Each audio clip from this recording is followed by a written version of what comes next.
Car Satnam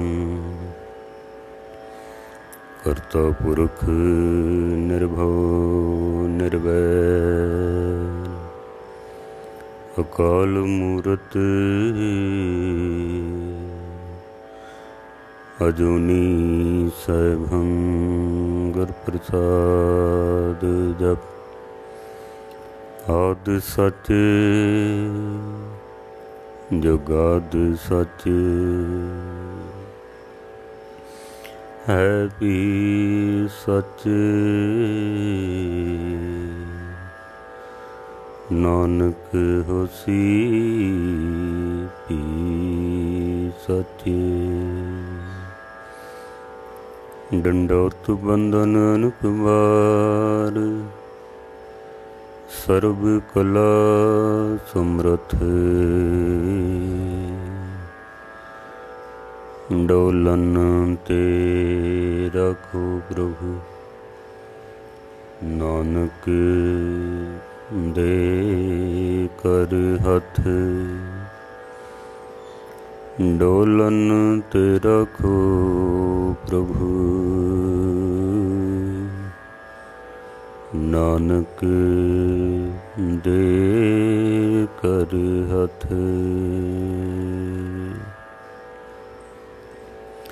परम सन्मान योग गुरु रूप सत्संग जियो चल रही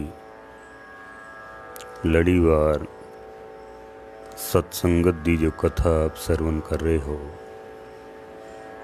कुछ समा आप जी की सेवा कर सकां उस तो पहले 10वें पातशाह की बख्शिश की हुई पावन पवित्र फतेह सनिमर प्रवान करनी। वाहिगुरू जी का खालसा वाहिगुरू जी की फतेह।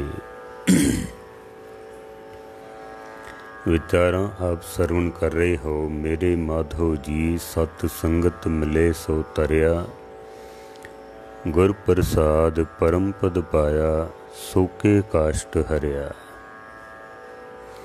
गुरु अर्जन देव जी महाराज कहते ने जिसनों सत संगत की प्राप्ति हो जाती है वो तर जाता है, उदा पार उतारा हो जाता है।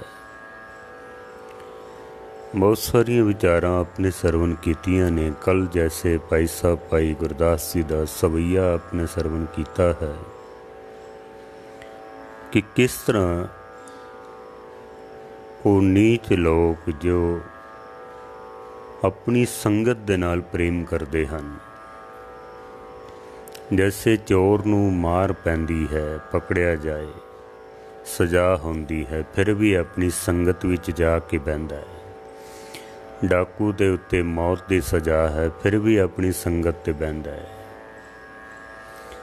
बेसवागामी कामी पुरुष भावें कई तरह दीयां बीमारियां नाल तड़प तड़प के मर जाए, फिर भी अपनी संगत विच बहिंदा जाके। जुआरी जुए विच सब कुछ हार जाए, फिर भी अपनी संगत विच बहिंदा जाके। अमली जिन्हों अमल लग जाए, कोई भी अमल, वो अपने अमल दे विच भावें सब कुछ गवा लवे, इत्थों तक कि उहदा अपना तन भी चला जाता है। शराब शराबी नूं पी जाती है। बंदा कहता ना मैं शराब पीनी है, नहीं, शराब ही बंदे नूं पी जाती है। फिर भी शराबी या कोई भी अमली अपनी संगत विच जाके बहिंदा है, उहदा अपनी संगत नाल प्रेम है। संगत दा असर बहुत है। इस वास्ते हुण ते विग्यानिक मनोविग्यानिक और धार्मिक पुरुष सब एक आवाज़ विच कह रहे हैं कि मनुख जो कुछ भी है वो संगत दा असर है। मनुख जो कुछ है ना वो संगत दा असर है। भाई साहब भाई गुरदास जी ने प्रमाण दिते हैं कि अधम असाध संग छाड़त न अंगीकार, गुर सिख साध संग छाड़ क्यों सकत है।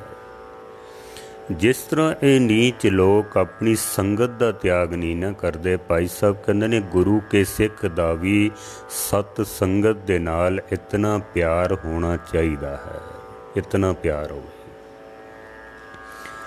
तो असी तो देखते हाँ, थोड़ा जा बंदे का सिर पीड़ हो जाए ना, संगत का त्याग कर देंदा, कहता अज गुरुद्वारे नहीं जाना है। रात थोड़ी टीवी ज़्यादा देखता रहा है, कोई गप्पां शप्पां मारदा रहा है, चलो सवेरे अमृत वेले की छुट्टी हो जाती है। साडे अंदर इतना प्रेम नहीं है, प्रेम तो बिना गल बनती नहीं है। गुरु गोबिंद सिंह महाराज ने एवें तो नहीं ना कह दिता कि साच कहूँ सुन ले हो सबे, जिन प्रेम कियो तिन ही प्रभु पाए। जिसने प्रेम किया उसने परमात्मा की प्राप्ति की है, या जिसने परमात्मा की प्राप्ति करनी है उहदे अंदर प्रेम का होना बहुत लाजमी है। प्रेम तो बिना गल बननी नहीं है, बिल्कुल प्रेम तो बिना गल बनेगी नहीं, क्योंकि परमात्मा भी प्रेम है। जत्र तत्र दिशा विसा होए फैलियो अनुराग, अनुराग कहते ने प्रेम नूं। महाराज कहते ने मैं जिथे भी देखता पिया चारों पासे परमात्मा प्रेम ही प्रेम रूप विच व्यापक है। वो प्रेम रूप दे विच, ते जे सिख दे अंदर प्रेम नहीं है तो फिर किवें वो प्राप्ति करेगा। भाई साहब भाई गुरदास जी ने इसके उत्ते भी प्रमाण दिते हैं। भाई साहब का एक कविता मैं आप जी के सन्मुख रखना वा। भाई साहब कहते ने सिख दा ते गुरु दा प्रेम दा संबंध है, बस होर कोई संबंध नहीं है। ते वो प्रेम दा संबंध कित्थे बनेगा, किस जगह ते बनेगा ते किवें बनेगा, भाई गुरदास ते गुरबाणी सानू समझाती है। अगर प्रेम नहीं है ना तो फिर कुछ भी नहीं है। भाई साहब ने जो प्रमाण दिते न कविता दे विच आप सरवण करो। भाई साहब कहते ने संसार दे विच संबंधां दियां प्रणालियां जिहड़ियां ने वो तीन तरह दियां चलदियां ने। साडे तीन तरह दे संबंध ने। आम तौर ते जो असी संसार विच संबंध बनाते हाँ ना, वो तीन तरह के संबंध बनाते हाँ असी। भाई साहब ने तीन प्रणालियां गिणियां हैं, ते चौथी जिहड़ी गल भाई साहब समझाना चाहते ने सानू, चौथी गल भाई साहब कहते ने नहीं ददसार पिता पितामा पर पितामा सजन कुटुंब सुत बांधव ना भ्राता है। भाई गुरदास जी का एक कविता है। भाई साहब कहते ने पहले मनुख का संबंध बनता है, रिश्तेदारी बनती है। नहीं ददसार पिता पितामा पर पितामा सजन कुटुंब सुत बांधव ना भ्राता है। भाई साहब ने पहला शब्द वरत्या है नहीं। नहीं का मतलब है किसी काम दे नहीं हैं। कौन किसी काम दे नहीं हैं। नहीं ददसार पिता पितामा पर पितामा सजन कुटुंब सुत बांधव ना भ्राता है। भाई साहब कहते ने मनुख दे संबंधां दी पहली प्रणाली है उहदे दादकियां तो। जिवें पिता है, पिता दा पिता, फिर दादा है, फिर उसका पिता, पड़दादा है, फिर लक्कड़ दादा है, फिर चाचे ने, ताए ने, भरा ने। पहली प्रणाली तो बच्चे की इस तरह ही चलती है ना, भी पहले उसका पिता होंदा है, फिर दादा, पड़दादा, फिर लक्कड़ दादा, फिर चाचे ने, ताए ने, भरा ने। ये पहली प्रणाली है। भाई साहब कहते ने नहीं किसी काम दे नहीं है। सारे पिता होवे, दादा होवे, पड़दादा होवे, भरा होण, चाचे होण, ताए होण, ਭਾਈ ਸਾਹਿਬ ਕਹਿੰਦੇ ਨੇ ਇਹ ਸਾਰੇ ਸੰਬੰਧ ਸਾਡੇ ਕਿਸੇ ਕੰਮ ਦੇ ਨਹੀਂ ਹਨ, ਕਿਸੇ ਵੀ ਕੰਮ ਦੇ ਨਹੀਂ। ਦੂਸਰੀ ਪੰਕਤੀ ਦੇ ਵਿੱਚ ਭਾਈ ਸਾਹਿਬ ਭਾਈ ਗੁਰਦਾਸ ਜੀ ਕਹਿੰਦੇ ਨੇ, ਨਹੀਂ ਮਮਸਾਰ ਮਾਤਾ ਪਰ ਮਾਤਾ ਬ੍ਰਿਧ ਮਾਤਾ ਮਾਮੀ ਮਾਮੋ ਮਾਸੀ ਮੌਸਾ ਬਿਦਦ ਵਿਖਿਆਤਾ ਹੈ। ਦੂਸਰੀ ਪ੍ਰਣਾਲੀ ਮਨੁੱਖ ਦੇ ਸੰਬੰਧ ਦੀ ਚਲਦੀ ਹੈ ਮਾਂ ਤੋਂ। ਵੀ ਜੈਸੇ ਮਾਂ ਹੈ, ਮਾਂ ਦੀ ਮਾਂ ਫਿਰ ਨਾਨੀ ਹੋ ਗਈ, ਫਿਰ ਉਸ ਦੀ ਮਾਂ ਦਾਦੀ ਨਾਨੀ ਹੋ ਗਈ, ਪੜਨਾਨੀ ਹੋ ਗਈ। ਇਸ ਤਰ੍ਹਾਂ ਇਹ ਮਾਂ ਦੇ ਸੰਬੰਧ ਨੇ। ਫਿਰ ਮਾਸੀਆਂ ਹੋ ਗਈਆਂ, ਮਾਮੇ ਹੋ ਗਏ, ਫਿਰ ਉਹਨਾਂ ਦੇ ਬੱਚੇ ਭੈਣ ਭਰਾ ਹੋ ਗਏ। ਇਹ ਤੀਸਰਾ ਸੰਬੰਧ ਹੈ, ਦੂਸਰਾ ਸੰਬੰਧ ਹੈ। ਤੀਸਰੀ ਪੰਕਤੀ ਦੇ ਵਿੱਚ ਭਾਈ ਸਾਹਿਬ ਕਹਿੰਦੇ ਨੇ, ਨਹੀਂ ਸਸੁਰਾਰ ਸਾਸ ਸਸੁਰ ਸਾਰੀ, ਨਹੀਂ ਬਰਤੀਸਰ ਜਾਚਕ ਉਹ ਨਾ ਦਾਤਾ ਹੈ। ਤੀਸਰਾ ਸੰਬੰਧ ਮਨੁੱਖ ਦਾ ਚੱਲਦਾ ਹੈ ਸਹੁਰਿਆਂ ਤੋਂ। ਜਦ ਬੰਦੇ ਦਾ ਵਿਆਹ ਹੋ ਜਾਂਦਾ ਨਾ, ਫਿਰ ਘਰ ਵਾਲੀ ਆ ਜਾਂਦੀ ਹੈ, ਫਿਰ ਉਹਦੀ ਮਾਂ ਜਿਹੜੀ ਹੈ ਉਹ ਸੱਸ ਹੋਏ ਉਹਦਾ ਸਹੁਰਾ ਬਣ ਜਾਂਦਾ ਹੈ। ਫਿਰ ਅੱਗੇ ਉਹਨਾਂ ਦੇ ਸਾਲੇ ਸਾਲੀਆਂ ਹੋਰ ਕਈ ਰਿਸ਼ਤੇਦਾਰੀਆਂ ਜਿਹੜੇ ਸਹੁਰਿਆਂ ਨਾਲ ਸੰਬੰਧ ਰੱਖਦੇ ਹਨ। ਭਾਈ ਸਾਹਿਬ ਨੇ ਇਹਨਾਂ ਤਿੰਨੇ ਹੀ ਪ੍ਰਣਾਲੀਆਂ ਦੇ ਅੱਗੇ ਜਿਹੜੇ ਦਾਦਕੇ ਨੇ, ਜਿਹੜੇ ਨਾਨਕੇ ਨੇ ਤੇ ਜਿਹੜੇ ਸਹੁਰੇ ਨੇ, ਤਿੰਨਾਂ ਹੀ ਪ੍ਰਣਾਲੀਆਂ ਜੋ ਮਨੁੱਖ ਦੇ ਸੰਬੰਧ ਦੀਆਂ ਹਨ, ਉਹਦੇ ਅੱਗੇ ਸ਼ਬਦ ਵਰਤਿਆ ਹੈ ਨਹੀਂ। ਨਹੀਂ ਦਾ ਮਤਲਬ ਹੈ ਕਿ ਇਹ ਸਾਰੇ ਸੰਬੰਧ ਸਾਡੇ ਕਿਸੇ ਕੰਮ ਦੇ ਨਹੀਂ ਹਨ। ਤੇ ਚੌਥੇ ਭਾਈ ਸਾਹਿਬ ਕਹਿੰਦੇ ਨੇ ਕਿ ਅਸਨ ਬਸਨ ਧਨ ਧਾਮ ਕਾਹੂ ਮੈਂ ਨਾ ਦੇਖਿਓ, ਜੈਸੇ ਗੁਰਸਿੱਖ ਸਾਧ ਸੰਗਤ ਕੋ ਨਾਤਾ ਹੈ। ਅਸਨ ਬਸਨ ਧਨ ਧਾਮ, ਮਨੁੱਖ ਦਾ ਜਿਹੜੇ ਇਹ ਸੰਬੰਧ ਨੇ ਨਾ, ਦਾਦਕਿਆਂ ਦੇ ਹੋ ਗਏ, ਨਾਨਕਿਆਂ ਦੇ ਹੋ ਗਏ, ਸਹੁਰਿਆਂ ਦੇ ਹੋ ਗਏ, ਅਗਰ ਇਹਨਾਂ ਸਾਰੇ ਸੰਬੰਧਾਂ ਦੇ ਵਿੱਚ ਪ੍ਰੇਮ ਨਾ ਹੋਵੇ, ਪ੍ਰੇਮ ਨਹੀਂ ਹੈ ਅਗਰ, ਤਾਂ ਭਾਈ ਸਾਹਿਬ ਕਹਿੰਦੇ ਨੇ ਕਿ ਇਹ ਸੰਬੰਧ ਕਿਸੇ ਕੰਮ ਦੇ ਨਹੀਂ ਹਨ। ਫਿਰ ਅਗਰ ਪਿਓ ਪੁੱਤਰ ਨੇ, ਦੋਨਾਂ ਦੇ ਵਿੱਚ ਪ੍ਰੇਮ ਨਹੀਂ ਹੈ ਅਗਰ, ਤਾਂ ਉਹ ਜਾਨੀ ਦੁਸ਼ਮਣ ਬਣ ਜਾਣਗੇ, ਇੱਕ ਦੂਜੇ ਦੀ ਜਾਨ ਦੇ ਦੁਸ਼ਮਣ ਬਣ ਜਾਂਦੇ ਨੇ ਅਗਰ ਪ੍ਰੇਮ ਨਹੀਂ ਹੈ। ਤਾਂ ਅਗਰ ਮਾਂ ਤੇ ਪੁੱਤਰ ਦੇ ਵਿੱਚ ਪ੍ਰੇਮ ਨਹੀਂ ਹੈ ਤਾਂ ਫਿਰ ਇਹ ਰਿਸ਼ਤਾ ਕਾਮਯਾਬ ਨਹੀਂ ਹੁੰਦਾ ਹੈ, ਦੁਸ਼ਮਣ ਬਣ ਜਾਂਦੇ ਨੇ। ਮਾਂ ਹੀ ਬੱਚੇ ਨੂੰ ਘਰੋਂ ਕੱਢ ਦਿੰਦੀ ਹੈ, ਮਾਂ ਹੀ ਕਹਿ ਦਿੰਦੀ ਹੈ ਇਸ ਨਾਲੋਂ ਤੇ ਮਰ ਜਾਵੇ ਤੇ ਚੰਗਾ ਹੈ। ਕਈ ਜਗ੍ਹਾ ਤੇ ਬੱਚੇ ਮਾਂ ਪਿਓ ਨੂੰ ਕੱਢ ਦਿੰਦੇ ਹਨ ਕਿਉਂਕਿ ਪ੍ਰੇਮ ਨਹੀਂ ਹੈ। ਸਹੁਰਿਆਂ ਦੇ ਨਾਲ ਵੀ ਅਸੀਂ ਦੇਖਦੇ ਹਾਂ, ਅਗਰ ਬੰਦੇ ਦਾ ਪ੍ਰੇਮ ਨਾ ਹੋਵੇ ਤਾਂ ਉਹ ਰਿਸ਼ਤੇ ਵੀ ਕਿਸੇ ਕੰਮ ਦੇ ਨਹੀਂ ਰਹਿ ਜਾਂਦੇ ਨੇ, ਫਿਰ ਇੱਕ ਦੂਜੇ ਦੇ ਦੁਸ਼ਮਣ ਬਣ ਜਾਂਦੇ ਨੇ, ਲੜਾਈ ਝਗੜੇ, ਫਿਰ ਸਭ ਕੁਛ ਇਹੀ ਕੁਛ ਚੱਲਦਾ। ਫਿਰ ਅਗਰ ਪ੍ਰੇਮ ਨਹੀਂ ਹੈ ਤਾਂ ਪਤੀ ਪਤਨੀ ਦੇ ਵਿੱਚ ਅਗਰ ਪ੍ਰੇਮ ਨਹੀਂ ਹੈ ਤਾਂ ਇਹ ਸੰਬੰਧ ਵੀ ਕਿਸੇ ਕੰਮ ਦਾ ਨਹੀਂ ਰਹਿ ਜਾਂਦਾ ਹੈ। ਔਰ ਅੱਜ ਕੱਲ੍ਹ ਤੇ ਤੁਸੀਂ ਦੇਖ ਰਹੇ ਹੋ ਨਾ ਕਿ ਕਿਤਨੇ ਰੋਜ਼ਾਨਾ ਤਲਾਕ ਹੋ ਰਹੇ ਹਨ। ਕਿਉਂ ਹੋ ਰਹੇ ਨੇ? ਕਿਉਂਕਿ ਪਤੀ ਪਤਨੀ ਦੇ ਵਿੱਚ ਪ੍ਰੇਮ ਨਹੀਂ ਹੈ। ਇਹ ਤੇ ਅੱਜ ਕੱਲ੍ਹ ਜੈਸੇ ਵਿਆਹ ਸ਼ਾਦੀ ਹੋ ਰਹੇ ਹਨ ਜਾਂ ਲੜਕਾ ਲੜਕੀ ਦੋਨੋਂ ਇਕੱਠੇ ਰਹਿ ਰਹੇ ਹਨ, ਪਤੀ ਪਤਨੀ ਨੇ, ਇਹ ਸਿਰਫ ਐਡਜਸਟਮੈਂਟ ਹੈ, ਬਸ ਹੋਰ ਕੁਛ ਨਹੀਂ ਹੈ।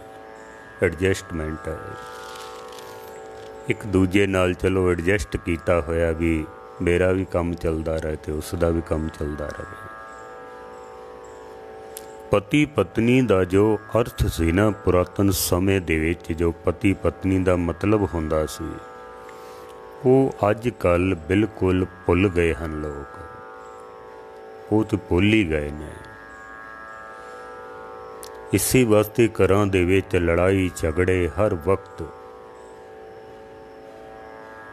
हर वेले अदालतां दे विच केस भरे पे ने, डिवोर्स चाहिदा है, डिवोर्स चाहिदा है, डिवोर्स चाहिदा है, तलाक। क्योंकि मतलब ही भुल गए हैं कि पति पत्नी का मतलब की है। पुरातन समय दे विच पति पत्नी नूं देवी करके पूजदा सी, उन्हों देवी करके बुलांदा सी, ते पत्नी अपने पति नूं परमेश्वर करके पूजदी सी। परमेश्वर करके पत परमेश्वर एको जान, पति ते परमेश्वर नूं इक्को जिहा समझना है, इक्को जिहा दोनों नूं। पर अजकल जैसे देखण विच आउंदा ना ते पति नूं पत्नी दे विच देवी दिखाई देंदी पई है, ना पत्नी नूं पति दे विच परमात्मा दिखाई देंदा पिया है। तो घर जिहड़ा है वो अखाड़ा बन जांदा है, लड़ाई झगड़े दा अखाड़ा बन जांदा है। बड़े सुंदर बोल ने इस विद्वान दे, कहंदा जिस घर दे विच पति पत्नी दा मेल नहीं, उस घर विच किसे होर नरक दी लोड़ नहीं। जिस घर दे विच पति पत्नी दा जोड़ नहीं, उस घर विच किसे होर नरक दी लोड़ नहीं है। वो घर ही नरक बन जांदा है, घर ही नरक बन जांदा है। गुरबाणी ने सानू इहदे उत्ते भी बड़े सुंदर विचार दिते ने कि पति पत्नी किस तरह होण, कि एक जोत दोए मूर्ति तन पिर कईए सोए। दोनों दी आत्मा एक होवे, दोनों दे विचार एक होण, दोनों दे ख्याल एक होण, सोच एक होवे, शरीर दो होण, बस शरीर दो, आत्मावां एक होण। भाई साहब भाई गुरदास जी ने ना कुछ आशिकां दा भी जिक्र किया है, गुरबाणी विच भी जिक्र आउंदा है। भाई साहब भाई गुरदास जी ने लैला मजनू का जिक्र किया है, हीर रांझे का जिक्र किया है, सस्सी पुन्नू का जिक्र किया है। क्यों किया है? क्योंकि इन्होंने प्रेम की हद नूं छू के दिखाया है, प्रेम की होंदा है। इस वास्ते भाई साहब नूं जिक्र करना पिया इन्हां दा। लैला मजनू आशकी चौ चक्की जाती, महीवाल नूं सोहणी लह तरदी जात राती, सस्सी पुन्नू दोस्ती ओह जात कुजाती। भाई साहब ने इन्हां दा जिक्र किया है। क्यों किया है? क्योंकि इन्हां दे अंदर सच्चा प्रेम सी। प्रेम की होंदा है, इन्हां कोलों सिख लवो। अजकल तो प्रेम रह ही नहीं गया है, घरां दे विच नहीं रह गया है। मैं जद कई बारी देखदा ना, प्यो पुत्तर नूं बेवकूफ बनांदा पिया है, पुत्तर प्यो नूं बनांदा पिया है, भरा भरा नूं बनांदा पिया है, पति पत्नी नूं मूर्ख बना रही है, पति पत्नी नूं मूर्ख बना रहा है, बच्चे माँ बाप नूं बना रहे हैं, पड़ोसी पड़ोसी नूं, मित्र मित्र नूं, सब एक दूजे नूं बेवकूफ बनाने ते लगे हुए ने। बस सब दूर। अगर प्रेम नहीं है तो ये जितने संबंध असी जोड़े ने ना, जो भाई साहब कह रहे ने इत्थे, जो दादकियां दे ने, नानकियां दे ने या सहुरियां दे ने, भाई साहब कहते ने कि जे इन्हां संबंधां दे विच प्रेम ना होवे तो फिर ये संबंध किसी काम दे नहीं, भावें ये संबंध खून दे संबंधी क्यों ना होण, खून दे रिश्ते क्यों ना होण। अगर प्रेम नहीं है तो फिर कुछ भी नहीं है। जैसे आपां सतगुरां दा इतिहास पढ़ते हैं ना, बाबा प्रिथी चंद जी गुरु रामदास महाराज दे सपुत्र ने, लेकिन सारी जिंदगी वो लड़ते ही रहे हैं, लड़ते ही रहे ने सारी जिंदगी। क्यों लड़ते रहे ने, या घरां दे विच क्यों लड़ाइयां होंदियां ने? महाराज दी बाणी ने इहदे उत्ते भी मोहर लाई है। महाराज कहते ने माए बाप पूत हित भ्राता उन कर कर मेलियो दूआ किस ही वाद घाट किस ही ते सगड़े लड़ लड़ मूआ। घरां दे विच लड़ाइयां होंदियां पईयां ने, किसे नूं वध मिल गया, किसे नूं घट मिल गया, किसे नूं वध मिल गया, किसे नूं घट मिल गया, बस उत्थे लड़ाइयां शुरू हो जांदियां ने। ये प्रेम नहीं है। प्रेम ਇਹਦੇ ਵਿੱਚ ਤੇ ਮਨੁੱਖ ਕੁਰਬਾਨ ਹੋ ਜਾਂਦਾ ਵੇ, ਭਾਵੇਂ ਕੁਛ ਨਾ ਵੀ ਮਿਲੇ ਤਾਂ ਵੀ ਬੰਦੇ ਦਾ ਸੰਬੰਧ ਕਦੀ ਟੁੱਟਦਾ ਨਹੀਂ ਹੈ, ਕਦੀ ਟੁੱਟਦਾ ਨਹੀਂ ਹੈ। ਤੇ ਇੱਥੇ ਤੇ ਪਿਓ ਨੂੰ ਪੁੱਤਰ ਕੋਲੋਂ ਕੁਛ ਮਿਲਣਾ ਬੰਦ ਹੋ ਜਾਏ ਤਾਂ ਸੰਬੰਧ ਟੁੱਟ ਜਾਂਦਾ ਵੇ, ਪੁੱਤਰ ਨੂੰ ਪਿਓ ਕੋਲੋਂ ਕੁਛ ਮਿਲਣਾ ਬੰਦ ਹੋ ਜਾਏ ਸੰਬੰਧ ਟੁੱਟ ਜਾਂਦਾ। ਪਤੀ ਪਤਨੀ ਨੂੰ ਆਪਸ ਵਿੱਚ ਜੇ सहूलतां मिलनियां बंद हो जान तो संबंध टुट जाते हैं। लड़ाई कादी है, पैसे नहीं मिलते, लड़ाई हो जाती है। तो जे किधरे प्रेम होवे तो फिर वो आखे भी भावें रुखी सुखी जिस तरह की भी खुआएगा, जिथे भी रखेगा, मैं तेरे नाल ही हाँ, जीना मरना तेरे नाल है, जे प्रेम होवे तां। पर इत्थे तो जे एक सूट ना मिले साल दे विच उत्थे लड़ाइयां पै जांदियां ने, छोटी छोटी गल ते लड़ाई पै जाती है। बाबा प्रिथी चंद जी गुरु रामदास महाराज जी दे सपुत्र ने, लेकिन केवल पिता पुत्र वाला प्रेम रखते हैं, पिता पुत्र वाला। जिवें आम लोग अपने पिता नाल प्रेम करते हैं, बाबा प्रिथी चंद जी इस तरह प्रेम करते हैं। कदी उन्होंने गुरु जान के अपने पिता नाल प्रेम किया ही नहीं है। जे इस तरह अगर प्रेम करते ना तो फिर गुरु तो परमेश्वर का रूप है, गुरु परमेश्वर बराबर ने दोनों। ते परमेश्वर सारी सृष्टि का मालक है, तो जे परमेश्वर सारी सृष्टि का मालक है, गुरु परमेश्वर का रूप है, तो फिर गुरु भी सारी सृष्टि का मालक होया ना। तो फिर तो उन्होंने सोचना चाहिए सी भी जो कुछ भी मैनू चाहिए है मैं इन्हां दे चरनां विच अरदास करा, मत्था टेकां तो मैनू प्राप्त हो सकता है। पर बाबा प्रिथी चंद जी ऐसा नहीं सन समझते, केवल पिता करके जानते सन, बस केवल पिता। गुरु करके कदी प्रेम किया ही नहीं है उन्होंने, और सारी जिंदगी लड़ते रहे ने। गुरु रामदास महाराज नूं तो फिर कहना भी पिया, काहे पूत झगरत हो संग बाप, जिनके जने बडीरे तुम हो, तिन स्यों झगरत पाप। तो लड़ते ही रहना वे। तो पिता नाल लड़ना, परिवार नाल लड़ना भी एक बहुत वड्डा पाप है, बहुत वड्डा पाप। इत्थों सानू सिक्ख्या भी मिलती है कि अपने पिता दा, अपनी माँ दा, अपने संबंधियों दा कितना सत्कार करना चाहिए है। पर ते तां करेगा ना जे अंदर प्रेम होवेगा, तो जे प्रेम ही नहीं है तो फिर कुछ भी नहीं है। जे प्रेम ही नहीं है अंदर तो फिर महाराज कहते ने माए बाप पूत हित भ्राता उन कर कर मेलियो दूआ, किस ही वाद घाट किस ही ते सगरे लड़ लड़ मूआ। सब लड़दे झगड़दे पे ने, भावें खून दे संबंध ने, क्यों अंदर प्रेम कोई नहीं है, प्रेम नहीं है बिल्कुल भी। भाई साहब भाई गुरदास जी जो इत्थे सानू समझाना चाहते हैं, जे प्रेम होवे ना तो बंदा फिर कुर्बान हो जाता है, फिर उसनू किसी चीज़ की लौड़ नहीं होती है, कुर्बान हो जाता है।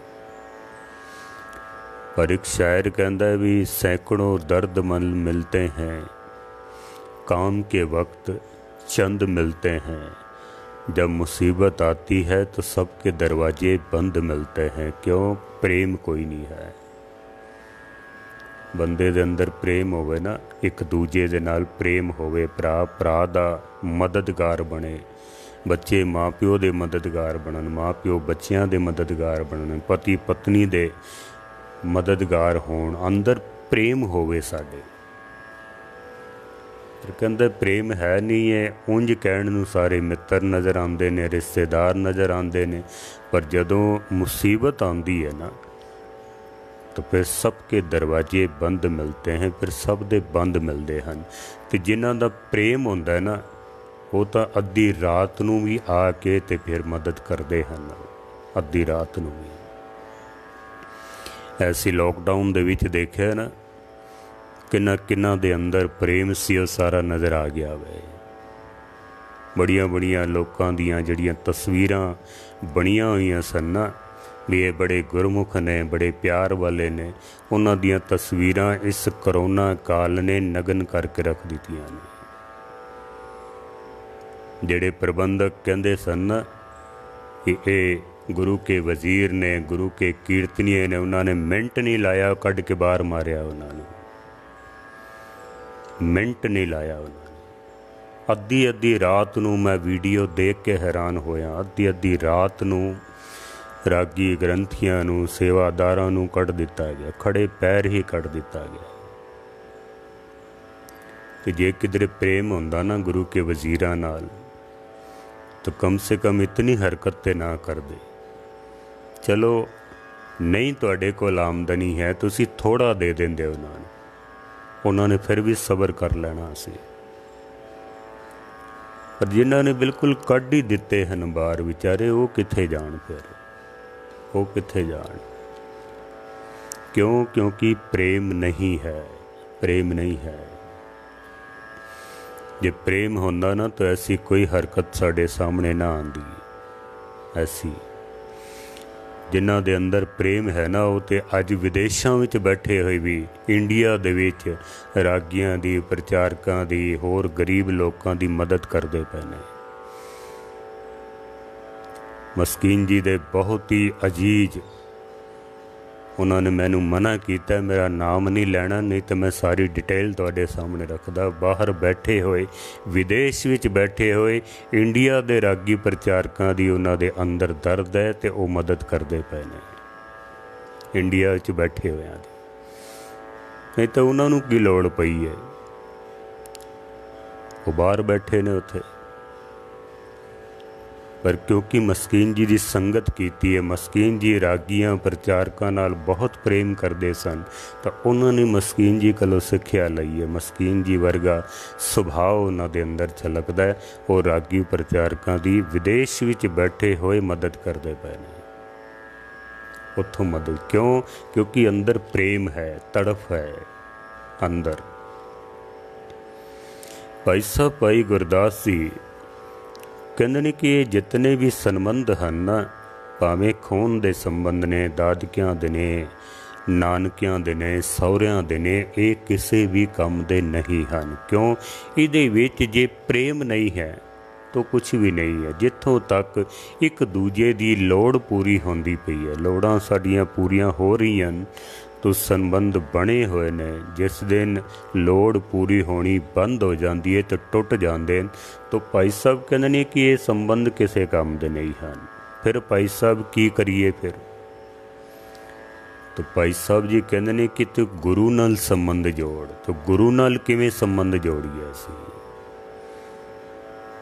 गुरु नाल किस तरह संबंध जोड़िए? खून का रिश्ता तो उहदे नाल बन नहीं सकता साडा, उहदा ते कोई आकार ही नहीं है। भाई साहब कहते हैं कि गुरु नाल संबंध बनता है प्रेम का संबंध, ते प्रेम का संबंध बनता है सत संगत दे विच जाके।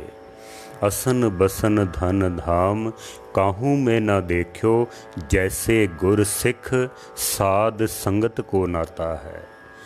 जैसे गुरु ते सिख दा प्रेम दा संबंध है ना, तो इस तरह दा प्रेम दा संबंध बना तू, सारियां नाल बना, सब नाल।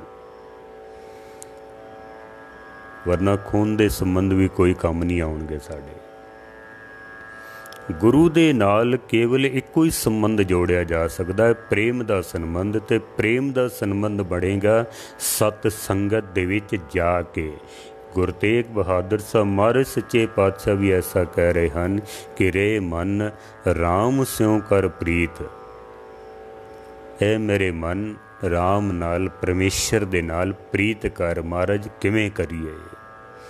श्रवणन गोबिंद गुण सुनो अर गाओ रसना गीत। ਕੰਨਾਂ ਦੇ ਨਾਲ ਉਹਦੇ ਗੀਤ ਸੁਣ, ਰਸਨਾ ਦੇ ਨਾਲ ਉਹਦੇ ਗੀਤ ਗਾ। ਮਹਾਰਾਜ ਕਿੱਥੇ ਗਾਈਏ? ਕਰ ਸਾਧ ਸੰਗਤ ਸਿਮਰ ਮਾਧੋ ਹੋਏ ਪਤਿਤ ਪੁਨੀਤ। ਸਤ ਸੰਗਤ ਦੇ ਵਿੱਚ ਜਾ ਕੇ ਕੰਨਾਂ ਦੇ ਨਾਲ ਉਸ ਪਰਮੇਸ਼ਰ ਦੇ ਗੀਤ ਸੁਣ, ਜ਼ੁਬਾਨ ਦੇ ਨਾਲ ਉਹਦੇ ਗੀਤ ਗਾਇਨ ਕਰ ਤੇ ਅੰਦਰ ਤੇਰੇ ਫਿਰ ਪ੍ਰੇਮ ਪੈਦਾ ਹੋਵੇ ਤੇ ਪ੍ਰੇਮ ਨਾਲ ਫਿਰ ਤੇਰਾ ਸੰਬੰਧ ਜੁੜ ਜਾਏਗਾ ਗੁਰੂ ਨਾਲ, ਪਰਮੇਸ਼ਰ ਨਾਲ। ਪ੍ਰੇਮ ਨਾਲ ਸੰਬੰਧ ਜੁੜੇਗਾ, ਉਂਝ ਨਹੀਂ ਜੁੜੇਗਾ। ਤੇ ਜੇ ਬੰਦੇ ਦਾ ਸਤ ਸੰਗਤ ਨਾਲ ਹੀ ਪ੍ਰੇਮ ਨਾ ਹੋਵੇ ਤਾਂ ਗੁਰੂ ਨਾਲ ਕਿਵੇਂ ਸੰਬੰਧ ਜੁੜੇਗਾ ਪ੍ਰੇਮ ਦਾ? ਇਸੇ ਵਾਸਤੇ ਤੇ ਗੁਰੂ ਅਰਜਨ ਦੇਵ ਜੀ ਮਹਾਰਾਜ ਕਹਿ ਰਹੇ ਹਨ ਕਿ ਸਤ ਸੰਗਤ ਕਰੋ। ਮੇਰੇ ਮਾਧੋ ਜੀ ਸਤ ਸੰਗਤ ਮਿਲੇ ਸੋ ਤਰਿਆ, ਗੁਰ ਪ੍ਰਸਾਦ ਪਰਮ ਪਦ ਪਾਇਆ, ਸੋਕੇ ਕਾਸ਼ਟ ਹਰਿਆ। ਸਤ ਸੰਗਤ ਵਿੱਚ ਆ ਕੇ ਤੇ ਉਸ ਪਰਮੇਸ਼ਰ ਦੇ ਗੀਤ ਗਾਓ, ਉਹਦੇ ਗੀਤ ਸੁਣੋ, ਅੰਦਰ ਤੁਹਾਡੇ ਪ੍ਰੇਮ ਪੈਦਾ ਹੋਵੇ। ਜਦ ਪ੍ਰੇਮ ਪੈਦਾ ਹੋ ਗਿਆ ਨਾ ਤਾਂ ਫਿਰ ਗੁਰੂ ਨਾਲ ਸੰਬੰਧ ਜੁੜੇਗਾ। ਜੇ ਗੁਰੂ ਨਾਲ ਸੰਬੰਧ ਜੁੜ ਗਿਆ ਤੇ ਫਿਰ ਸਾਡਾ ਪਰਮੇਸ਼ਰ ਨਾਲ ਸੰਬੰਧ ਜੁੜ ਜਾਏਗਾ। ਇਸ ਵਾਸਤੇ ਗੁਰੂ ਰਾਮਦਾਸ ਮਹਾਰਾਜ ਨੇ ਸਾਨੂੰ ਚੇਤਾਵਨੀ ਦਿੱਤੀ ਹੈ ਕਿ ਜੋ ਸਤਿਗੁਰੂ ਸ਼ਰਨ ਸੰਗਤ ਨਹੀਂ ਆਵੇ ਤ੍ਰਿਗ ਜੀਵੇ ਤ੍ਰਿਗ ਜੀਵਾਤ। ਸਤ ਸੰਗਤ ਦੇ ਵਿੱਚ ਜੇ ਤੂੰ ਨਹੀਂ ਆਉਂਦਾ ਹੈ ਤਾਂ ਤੇਰਾ ਜੀਵਨ ਕਿਸੇ ਕੰਮ ਦਾ ਨਹੀਂ ਹੈ। ਔਰ ਅੱਜ ਅਸੀਂ ਦੇਖਦੇ ਹਾਂ ਗੁਰਦੁਆਰੇ ਖਾਲੀ ਪਏ ਹੋਏ ਨੇ, ਗੁਰਦੁਆਰੇ ਖਾਲੀ ਪਏ ਨੇ। ਚਲੋ ਹੁਣ ਤਾਂ ਲੋਕਡਾਊਨ ਦੇ ਕਰਕੇ ਇਸ ਤਰ੍ਹਾਂ ਹੋ ਰਿਹਾ ਨਾ ਵੀ ਨਹੀਂ ਆ ਰਹੇ ਹਨ, ਪਰ ਅੱਗੇ ਪਿੱਛੇ ਵੀ ਗੁਰਦੁਆਰੇ ਖਾਲੀ ਪਏ ਹੋਏ ਨੇ। ਤਾਂ ਮੈਂ ਕੁਛ ਨੂੰ ਪੁੱਛਿਆ ਵੀ ਸਹੀ ਵੀ ਗੁਰਦੁਆਰੇ ਨਹੀਂ ਆਉਂਦੇ। ਕਹਿੰਦੇ ਗਿਆਨੀ ਜੀ ਟੀਵੀ ਦੇ ਉੱਤੇ ਮੰਜੀ ਸਾਹਿਬ ਤੋਂ ਕਥਾ ਆ ਰਹੀ ਹੈ, ਬੰਗਲਾ ਸਾਹਿਬ ਤੋਂ ਕਥਾ ਆ ਰਹੀ ਹੈ, ਹੋਰ ਪਤਾ ਨਹੀਂ ਕਿਤਨੇ ਗੁਰਦੁਆਰਿਆਂ ਤੋਂ ਲਾਈਵ ਚੱਲਦਾ ਪਿਆ। ਘਰ ਬੈਠੇ ਹੀ ਸਾਨੂੰ ਕਥਾ ਸੁਣਨ ਨੂੰ ਮਿਲ ਰਹੀ ਹੈ, ਕੀਰਤਨ ਸੁਣਨ ਨੂੰ ਮਿਲਦਾ ਪਿਆ ਵੇ। ਗੁਰਦੁਆਰੇ ਆ ਕੇ ਅਸੀਂ ਕੀ ਲੈਣਾ ਹੈ? ਟੀਵੀ ਦੇ ਨਾਲ ਫਾਇਦਾ ਵੀ ਹੋਇਆ ਤੇ ਨੁਕਸਾਨ ਵੀ ਬਹੁਤ ਹੋਇਆ ਹੈ। ਫਾਇਦਾ ਘੱਟ ਹੈ, ਨੁਕਸਾਨ ਜ਼ਿਆਦਾ ਹੈ। ਕਿਉਂਕਿ ਟੀਵੀ ਕਰਕੇ ਅਸੀਂ ਘਰ ਬੈਠੇ ਹੀ, ਮੈਂ 1000 ਕਿਲੋਮੀਟਰ ਦੂਰ ਬੈਠਾ ਅੰਮ੍ਰਿਤਸਰ ਤੋਂ, ਮੈਂ ਅੰਮ੍ਰਿਤਸਰ ਸਾਹਿਬ ਦੇ ਦਰਸ਼ਨ ਕਰ ਲੈਣਾ ਬੜੀ ਚੰਗੀ ਗੱਲ ਹੈ। ਬੰਗਲਾ ਸਾਹਿਬ ਦੇ ਦਰਸ਼ਨ ਹੋ ਜਾਂਦੇ ਨੇ, ਹੇਮਕੁੰਡ ਸਾਹਿਬ ਦੇ ਦਰਸ਼ਨ ਹੋ ਜਾਂਦੇ ਨੇ, ਹੋਰ ਤਖਤਾਂ ਦੇ ਦਰਸ਼ਨ ਹੋ ਜਾਂਦੇ ਨੇ। ਬੜੀ ਚੰਗੀ ਗੱਲ ਹੈ, ਹੋਣੇ ਚਾਹੀਦੇ ਨੇ। ਲੇਕਿਨ ਇਸ ਦਾ ਮਤਲਬ ਇਹ ਨਹੀਂ ਕਿ ਸਾਨੂੰ ਘਰ ਬੈਠੇ ਸਭ ਕੁਛ ਮਿਲ ਜਾਏਗਾ। ਨਹੀਂ, ਗੁਰੂ ਨਾਨਕ ਸੱਚੇ ਪਾਤਸ਼ਾਹ ਨੇ ਸਤ ਸੰਗਤ ਦੀ ਮਰਿਆਦਾ ਬਣਾਈ ਹੈ। ਕਿਉਂਕਿ ਘਰ ਦੇ ਵਿੱਚ ਟੀਵੀ ਚੱਲਦਾ ਪਿਆ ਵੇ, ਮੈਂ ਦੇਖਦਾ ਜਿਹੜੀ ਕਥਾ ਆ ਰਹੀ ਹੈ, ਕੀਰਤਨ ਆ ਰਿਹਾ ਹੈ, ਉਹ ਦੀਵਾਰਾਂ ਹੀ ਸੁਣਦੀਆਂ ਪਈਆਂ ਨੇ। ਜਾਂ ਘਰ ਦੇ ਕਮਰੇ ਜਿਹੜਾ ਸਮਾਨ ਪਿਆ ਹੁੰਦਾ ਨਾ ਉਹ ਹੀ ਸੁਣਦਾ, ਬਸ ਕੰਧਾਂ ਹੀ ਸੁਣਦੀਆਂ ਪਈਆਂ ਨੇ। ਬੰਦੇ ਤੇ ਆਪਣੇ ਕੰਮ ਲੱਗੇ ਹੁੰਦੇ ਨੇ, ਟੀਵੀ ਵਿਚਾਰਾ ਇਕੱਲਾ ਹੀ ਬੋਲਦਾ ਰਹਿੰਦਾ, ਉਹ ਇਕੱਲਾ ਹੀ ਬੋਲਦਾ ਪਿਆ। ਘਰ ਵਿੱਚ ਬੰਦਾ ਕੰਮ ਕਰਦਿਆਂ ਕਰਦਿਆਂ ਕੋਈ ਇੱਕ ਗੱਲ ਸੁਣ ਲਈ, ਫਿਰ ਕੰਮ 'ਤੇ ਚਲੇ ਗਏ, ਫਿਰ ਆ ਗਏ ਦੂਜੀ ਸੁਣ ਲਈ। ਕਿਹਦੇ ਕੋਲ ਇਤਨਾ ਟਾਈਮ ਹੈ ਕਿ ਟੀਵੀ ਦੇ ਅੱਗੇ ਬਹਿ ਕੇ ਪੂਰੀ ਕਥਾ ਚੌਂਕੜਾ ਮਾਰ ਕੇ ਸੁਣੇ? ਕਿਸੇ ਕੋਲ ਟਾਈਮ ਨਹੀਂ ਇਤਨਾ। ਕੋਈ ਕਾਰੋਬਾਰ ਕਰਦਿਆਂ, ਕੋਈ ਘਰ ਦੇ ਕੰਮ ਕਾਰ ਕਰਦਿਆਂ, ਫੋਨ ਚੱਲਦੇ ਪਏ ਨੇ, ਗੱਲਾਂ ਹੁੰਦੀਆਂ ਪਈਆਂ ਨੇ, ਉਧਰ ਕਥਾ ਚੱਲਦੀ ਪਈ ਹੈ, ਪਤਾ ਨਹੀਂ ਕੀ ਕੁਛ ਕਹਿ ਗਏ ਨੇ, ਕੌਣ ਸੁਣਦਾ ਵੇ ਇਸ ਨੂੰ? ਮੇਰਾ ਇਹ ਕਹਿਣ ਦਾ ਕਤਈ ਮਤਲਬ ਨਹੀਂ ਹੈ ਕਿ ਟੀਵੀ ਦੇ ਪ੍ਰੋਗਰਾਮ ਬੰਦ ਹੋ ਜਾਣੇ ਚਾਹੀਦੇ ਨੇ, ਐਸਾ ਨਹੀਂ ਹੈ ਮੇਰਾ ਕਹਿਣਾ। ਇਹ ਤਾਂ ਸਗੋਂ ਹੋਰ ਵੱਧ ਹੋਣੇ ਚਾਹੀਦੇ ਨੇ। ਘਰ ਬੈਠ ਕੇ ਸੰਥਿਆ ਹੋਵੇ, ਕਲਾਸਾਂ ਚੱਲਣ ਗੁਰਮਤਿ ਦੀਆਂ, ਘਰ ਬੈਠੇ ਸਾਡੇ ਬੱਚੇ ਸਿੱਖਣ, ਵੱਡੇ ਸਿੱਖਣ, ਕਥਾ ਸੁਣਨ, ਕੀਰਤਨ ਸੁਣਨ। ਪਰ ਕਿਉਂਕਿ ਉਹੀ ਟਾਈਮ ਟੀਵੀ ਦਾ ਹੈ, ਉਹੀ ਟਾਈਮ ਗੁਰਦੁਆਰੇ ਸਤਸੰਗਤ ਦਾ ਹੈ। ਨਾ ਬੰਦਾ ਘਰ ਸੁਣ ਸਕਦਾ ਹੈ ਤੇ ਨਾ ਗੁਰਦੁਆਰੇ ਜਾਂਦਾ ਵੇ, ਕਿਉਂਕਿ ਉਹਨੂੰ ਵਹਿਮ ਪਿਆ ਹੋਇਆ ਹੈ ਘਰ ਸਭ ਕੁਛ ਤੇ ਘਰ ਵਿੱਚ ਆਉਂਦਾ ਪਿਆ ਵੇ। गुरु नानक सच्चे पातशाह ने सत संगत की मर्यादा चलाई सी भी 1 घंटा 1.5 घंटा जो सत्संग का समा है ना, घर दे सारे काम धंधे छोड़ के बिल्कुल निश्चिंत हो के ते गुरु दी शरण विच आके बैठ, सत संगत दे विच आके बैठ, ताकि तेरे कोई गल गुरु दी तेरे पल्ले पै जाए कि तेरा पार उतारा हो जावे। क्योंकि एक भी गल जे असी सुन लईए ना गुरु की, किनका एक जिस जी बसावे ताकि महिमा गनी ना आवे। इस वास्ते सत्संग सत संगत दे विच जाना बहुत जरूरी है। सत संगत करो, प्रभु दे गीत गावो, सुनो, ताकि साडा पार उतारा हो सके, बार बार दे जन्म मरण तो सानू छुटकारा मिल सके। ऐसी दात गुरु साडी झोली विच पावे। नाल ही मैं बेनती करा, आप जो लाइव कथा सुन रहे हो, आप सारिਆਂ ਦਾ धन्यवाद जिन्हों ने चैनल सबसक्राइब किया है और मेरा फेसबुक पेज फॉलो किया है।